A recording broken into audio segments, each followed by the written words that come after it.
According to a recent study conducted by the Institute for Health Metrics and Evaluation, IHME, University of Washington, USA, Nigeria has had a 1.4% increase in the maternal mortality ratio each year, despite the annual decrease of 1.3% in 181 other countries.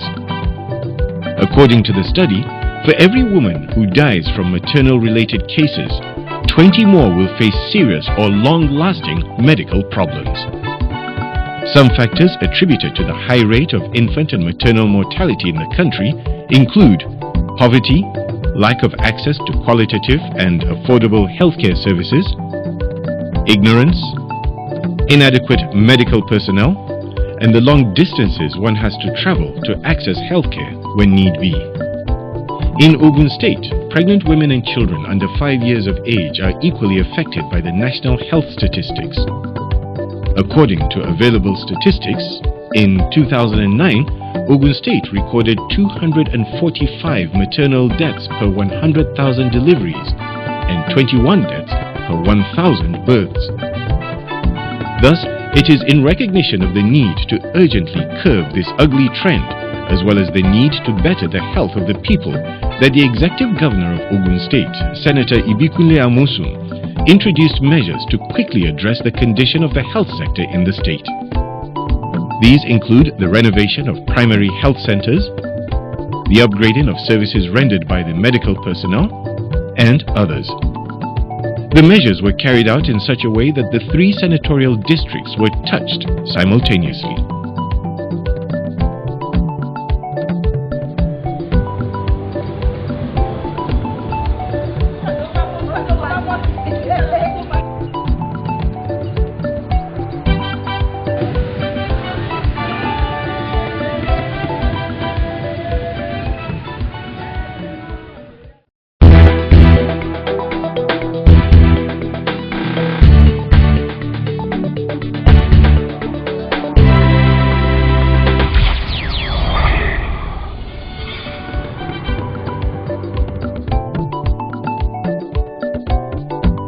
Health is wealth.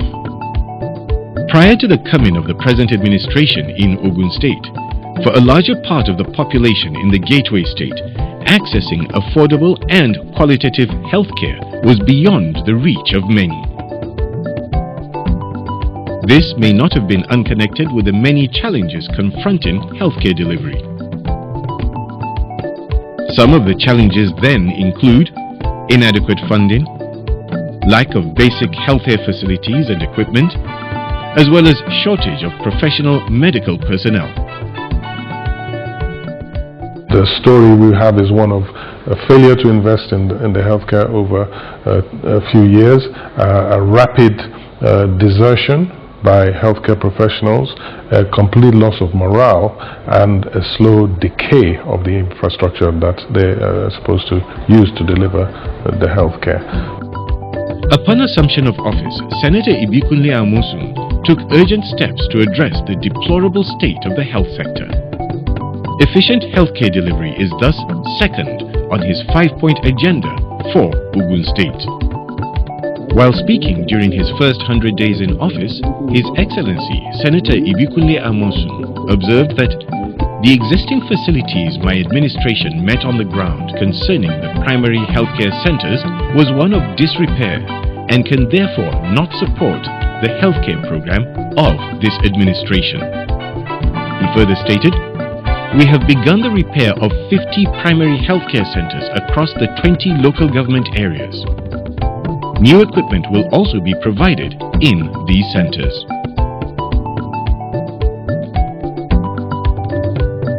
Thus, the state government earmarked 50 healthcare centers in Ogun State for rehabilitation. Work immediately commenced, and within the first 100 days of the Amosun administration in power, more than 30 of these facilities were completed and equipped. Work is still in progress in other healthcare centers, and it is expected that they will be completed in due course. Each refurbished healthcare facility is expected to be provided with a borehole for the provision of water, a standard and well-equipped labor room, a power generating set, fully qualified medical personnel, standard conveniences, tiled and painted buildings, and other medical equipment to facilitate adequate healthcare services.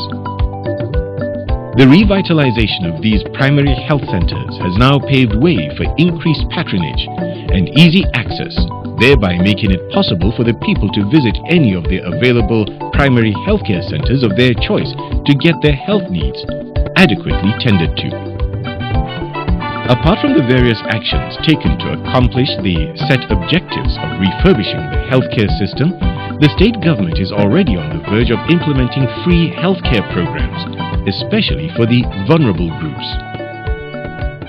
I'm very glad of the fact that we have done those 50, because that is the closest medical institution to our people. It's within our area, it's in the localities, in the local areas too. So they are in the local areas, they are in the localities, so people can easily approach them. And once those ones are working, then you're already reaching out to a whole large number of our population, and that is already being done. The general hospitals too, which will now serve as maybe referral from permanent healthcare centers, we're already addressing the problems there, but there are a lot of problems there, and there is still so much to be done. Well, apart from that, we're also planning to do this National Health Insurance Scheme. The National Health Insurance Scheme, of course, the plan has reached an advanced stage. The National Health Insurance Scheme, in which where the workers in the state will be able to benefit. Also, what's called Community Health Insurance Scheme. We have two types: Community Health Insurance Scheme by location and Community Health Insurance Scheme by association. Community Health Insurance Scheme by location go to rural areas. For those who are not covered within the free health services, because not everybody is covered. But before the program can commence, adequate steps are being taken to realize its sustainability. We've set up such solid systems for it to take off and for it to run that it will stay. And when we start, we roll it out gradually. We roll it out gradually geographically speaking, we roll it out gradually in terms of the people who will be pulled into the net, and we roll it out gradually in terms of the amount of services we provide. And then the final icing on the cake is that we put in a system that's flexible, so that if government finds it's not affordable, or if there's a cash crunch or anything, it won't have to stop. We might just scale down the available services a little bit and then scale them back up as soon as things are a little bit better. So we also build up a flexible system so that you don't just say, we can't afford it, the whole thing crashes, it all stops, everyone's disappointed and the government is disgraced. So we are really going about this in a way that when it starts, we think, one, the people will be happy, but two, it will be sustained. The State Commissioner for Health also speaks further on other measures the government is putting in place to further reposition the health sector.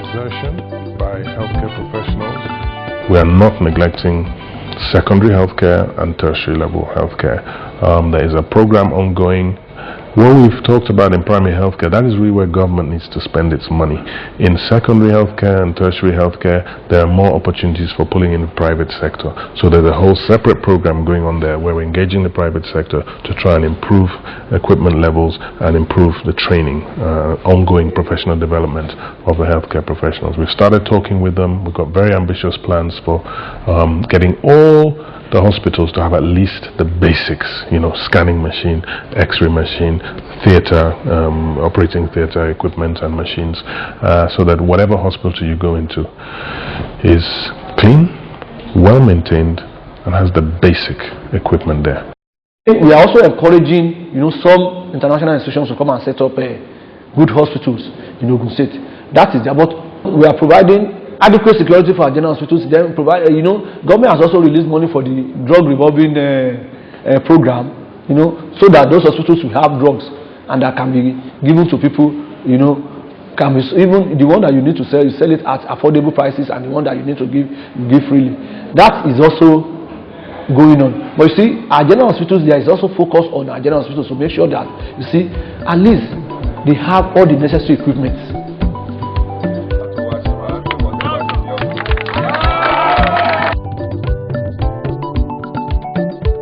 No doubt, the government of Senator Ibikunle Amosun of Ogun State has set the wheels in motion for the development of the health sector. But for the Amosun administration to deliver on its promises to the good people of the Gateway State, it needs the cooperation and support of its citizenry. Health is wealth, and that's one thing I want the great people of Ogun State to know. And non-communicable diseases, NCD, diabetes, hypertension, cancer, and the other ones are really increasing. The prevalence rate is increasing in our community. And my advice is for them to take advantage of all these new facilities that are being renovated and the other ones that will be renovated in the future, to seek medical attention very early, to utilize the primary healthcare services that we're providing, so they don't have to wait until they are sick and require admission. They should visit these healthcare facilities routinely.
Accessing quality healthcare services is one of the rights of every individual in Ogun State.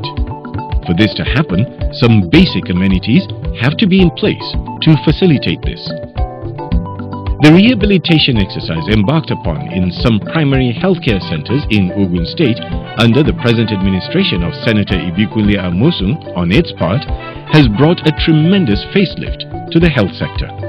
It has also made adequate healthcare services accessible to people irrespective of their location in Ogun State. Before the new governor came into office, this clinic was not like this. But now, everything is good for us to use. Before he came into office, healthcare services was poor. But now, everything is in order. Mrs. Oluyemisi Matthew is a nursing mother and a church worker. She was posted to Ogun State in her line of duty, and as a result, she now resides in Shimawa Township area in the Shagamu local government area. She said that when she first saw the health center, she was skeptical about the kind of healthcare services she would receive, judging by the state of the facilities. Now, however, she has a different experience to share. When I was posted to this place, I looked the hospital as in is somehow local then. So I was saying I will not use this place for my antenatal, that I will be using somewhere else. But some people told me I should just try the place. So before I give birth, luckily they've changed everywhere. I was so happy. So even I was the second person that gave birth in the hospital after the changing of everything.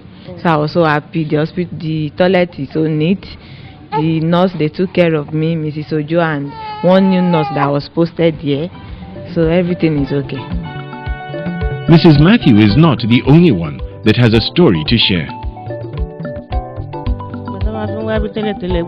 Before the new governor came into office, this clinic has no good doors, windows, but now everything is in place.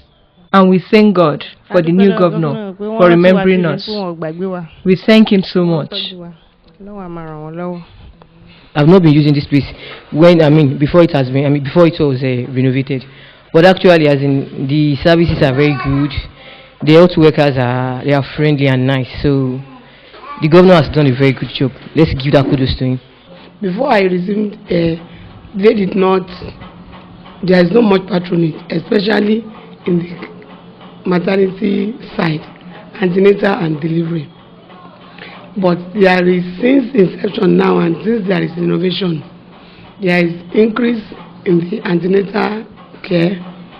There is increase in number of delivery, and there is a lot of increase, even 50% in the outpatient coverage. While expressing appreciation, people are still of the opinion that more still needs to be done to improve the health system.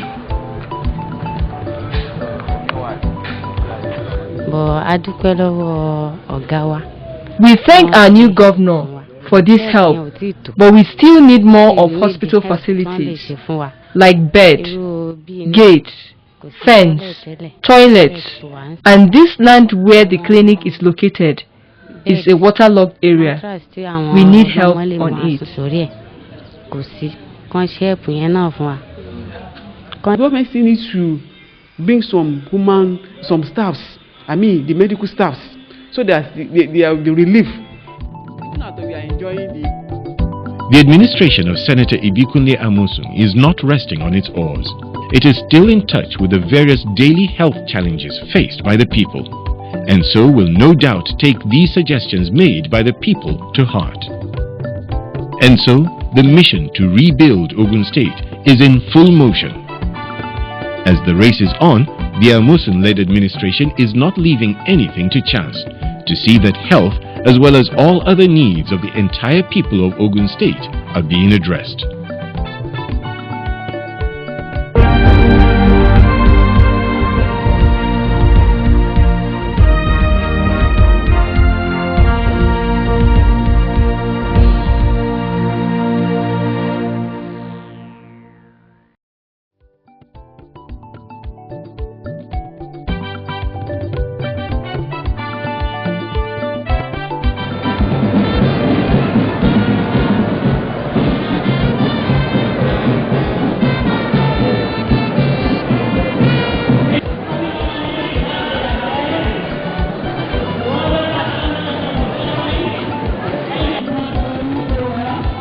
On the 1st of October 2011, Nigeria celebrated her 51st independence anniversary.